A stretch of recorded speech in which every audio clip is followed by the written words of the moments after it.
Raïssa sont tombées, comme elles disent, pour avoir fait la mule.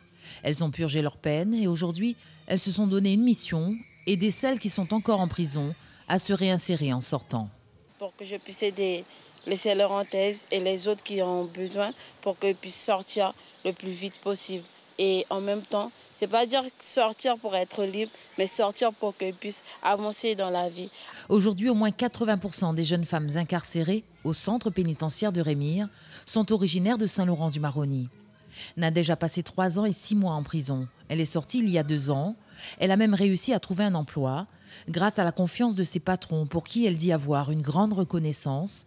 Et surtout, elle assume son passé qu'elle considère derrière elle. En fait, moi, j'ai assumé ce que j'ai fait. Je ne vais pas dire que je suis fière parce que j'ai transporté de la drogue ou quoi que ce soit. Non, je ne suis pas fière, mais j'ai assumé ce que j'ai fait. Ça veut dire que là, en ce moment-là, je suis en train de vous parler, mais je me sens libre.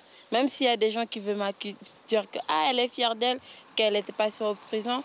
Non, ça ne me dérange pas. Moi, je suis fière de moi parce que j'ai assumé ce que j'ai fait. Raïssa est originaire de La Réunion. En arrivant à Saint-Laurent, elle recherche du travail, en vain. La suite, elle nous la raconte. C'est quand je me suis installée en Guyane. C'était, voilà, pareil. Tu cherches du boulot, mais tu ne trouves pas. Donc, on te le propose, tu réfléchis, mais puis tu te dis, bon, allez. Et puis tu tombes dedans. C'est 1 fois, 2 fois, tu ne veux plus t'arrêter. Bon, jusqu'à ce que tu tombes. Hein. L'objectif final est de créer une coopérative agricole. Prochaine étape, les femmes seront formées au pôle agroalimentaire de Mana. Là, on commence avec l'agriculture. La Guyane a ses richesses, donc on commence avec ça.